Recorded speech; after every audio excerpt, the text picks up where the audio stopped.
Day 77, Deuteronomy 21 through 23. Settlement for an unknown murderer's crime. If one be found slain in the land which the Lord thy God giveth thee to possess it, lying in the field, and it be not known who hath slain him, then thy elders and thy judges shall come forth, and they shall measure unto the cities which are round about him that is slain.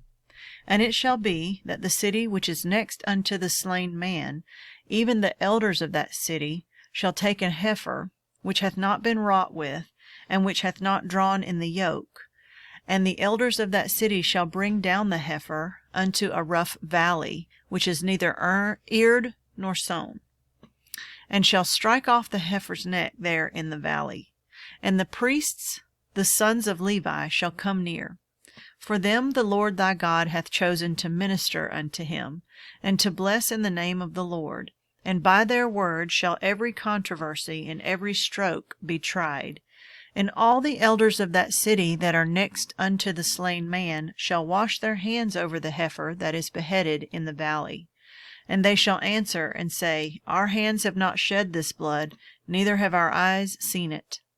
Be merciful, O Lord, unto thy people Israel, whom thou hast redeemed, and lay not innocent blood unto thy people of Israel's charge, and the blood shall be forgiven them. So shalt thou put away the guilt of innocent blood from among you, when thou shalt do that which is right in the sight of the Lord. Various laws. When thou goest forth to war against thine enemies, and the Lord thy God hath delivered them into thine hands, and thou hast taken them captive, and seest among the captives a beautiful woman, and hast a desire unto her, that thou wouldest have her to thy wife, then thou shalt bring her home to thine house, and she shall shave her head, and pare her nails, and she shall put the raiment of her captivity from off her, and shall remain in thine house, and bewail her father and her mother a full month.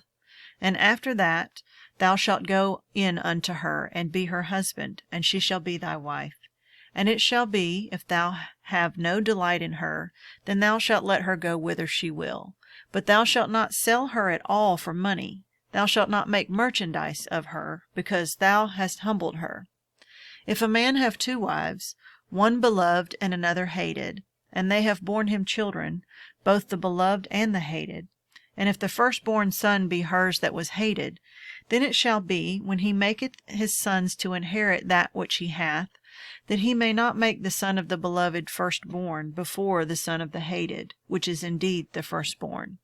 But he shall acknowledge the son of the hated for the firstborn, by giving him a double portion of all he hath, for he is the beginning of his strength. The right of the firstborn is his. If a man have a stubborn and rebellious son, which will not obey the voice of his father, or the voice of his mother, and that, when they have chastened him, will not hearken unto them, then shall his father and his mother lay hold on him, and bring him out unto the elders of his city, and unto the gate of his place. And they shall say unto the elders of his city, This our son is stubborn and rebellious. He will not obey our voice. He is a glutton and a drunkard. And all the men of his city shall stone him with stones, that he die. So shalt thou put evil away from among you, and all Israel shall hear and fear. And if a man have committed a sin worthy of death, and he be to put to death, and thou hang him on a tree, his body shall not remain all night upon the tree, but thou shalt in any wise bury him that day. For he that is hanged is accursed of God. That thy land be not defiled, which the Lord thy God giveth thee for an inheritance. Thou shalt not see thy brother's ox or his sheep go astray, and hide thyself from them. Thou shalt in any case bring them again unto thy brother. And if thy brother be not nigh unto thee, or if thou know him not, then thou shalt bring it unto thine own house, and it shall be with thee until thy brother seek after it, and thou shalt restore it to him again. In like manner shalt thou do with his ass, and so shalt thou do with his raiment, and with all lost thing of thy brother's, which he has lost, and thou hast found. Shall thou do likewise? Thou mayest not hide thyself. Thou shalt not see thy brother's ass or his ox fall down by the way, and hide thyself from them. Thou shalt surely help him to lift them up again.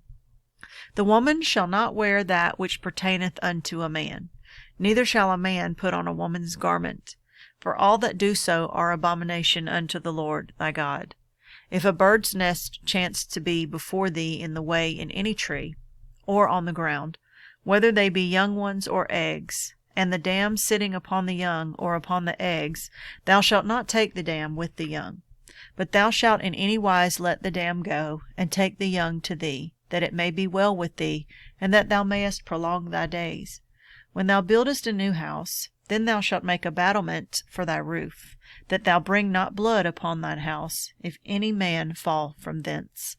Thou shalt not sow thy vineyard with divers seeds, lest the fruit of thy seed which thou hast sown, and the fruit of thy vineyard, be defiled.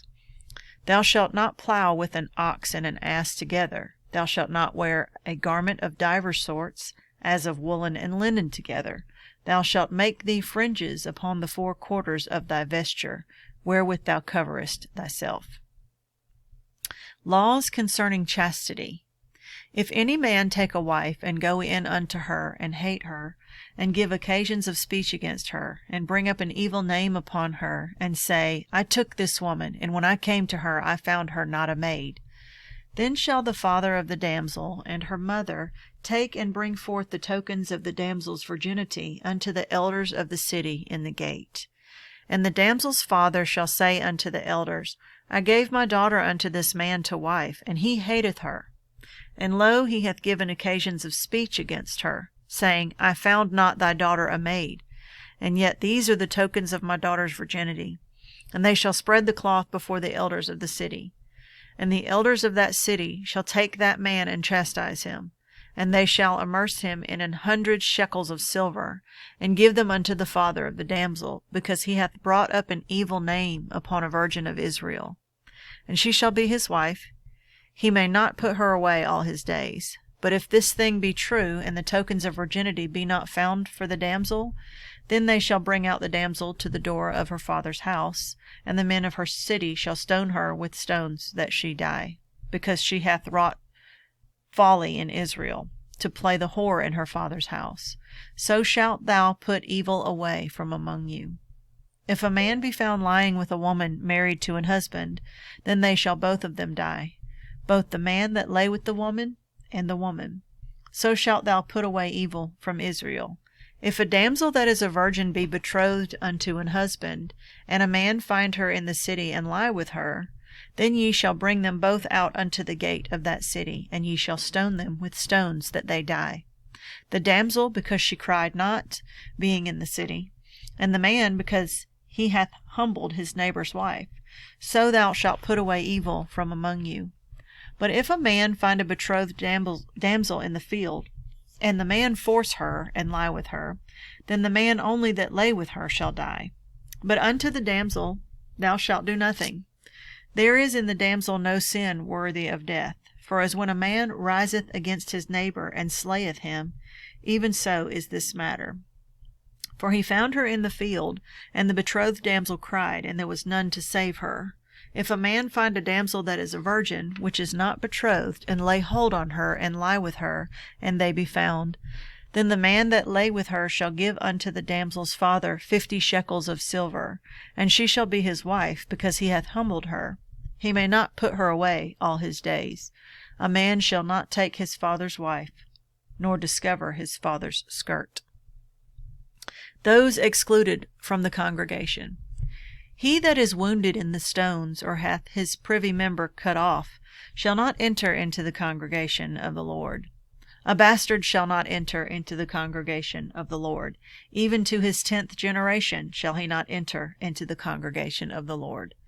An Ammonite or a Moabite shall not enter into the congregation of the Lord. Even to their 10th generation shall they not enter into the congregation of the Lord forever, because they met you not with bread and with water in the way, when ye came forth out of Egypt, and because they hired against thee Balaam the son of Beor of Pethor of Mesopotamia to curse thee. Nevertheless, the Lord thy God would not hearken unto Balaam, but the Lord thy God turned the curse into a blessing unto thee, because the Lord thy God loved thee.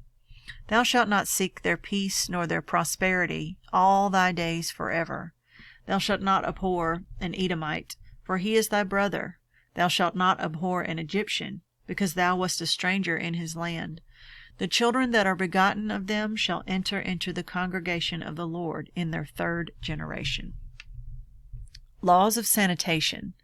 When the host goeth forth against thine enemies, then keep thee from every wicked thing. If there be among you any man that is not clean by reason of uncleanness, that chanceth him by night, then shall he go abroad out of the camp. He shall not come within the camp. But it shall be, when evening cometh on, he shall wash himself with water, and when the sun is down, he shall come into the camp again. Thou shalt have a place also without the camp, whither thou shalt go forth abroad. And thou shalt have a paddle upon thy weapon, and it shall be, when thou wilt ease thyself abroad, thou shalt dig therewith, and shalt turn back and cover that which cometh from thee. For the Lord thy God walketh in the midst of thy camp to deliver thee, and to give up thine enemies before thee. Therefore shall thy camp be holy, that he see no unclean thing in thee, and turn away from thee. Laws of human relations. Thou shalt not deliver unto his master the servant which is escaped from his master unto thee. He shall dwell with thee, even among you, in that place which he shall choose in one of thy gates, where it liketh him best. Thou shalt not oppress him. There shall be no whore of the daughters of Israel, nor a sodomite of the sons of Israel. Thou shalt not bring the hire of a whore, or the price of a dog, into the house of the Lord thy God for any vow. For even both these are an abomination unto the Lord thy God. Thou shalt not lend upon usury to thy brother, usury of money, usury of victuals, usury of anything that is lent upon usury. Unto a stranger thou mayest lend upon usury, but unto thy brother thou shalt not lend upon usury, that the Lord thy God may bless thee in all that thou settest thine hand to in the land whither thou goest to possess it. When thou shalt vow a vow unto the Lord thy God, thou shalt not slack to pay it. For the Lord thy God will surely require it of thee, and it would be sin in thee. But if thou shalt forbear to vow it, it shall be no sin in thee. That which is gone out of thy lips thou shalt keep and perform, even a freewill offering, according as thou hast vowed unto the Lord thy God, which thou hast promised with thy mouth. When thou comest into thy neighbour's vineyard, then thou mayest eat grapes thy fill at thine own pleasure, but thou shalt not put any in thy vessel. When thou comest into the standing corn of thy neighbour, then thou mayest pluck the ears with thine hand, but thou shalt not move a sickle unto thy neighbour's standing corn.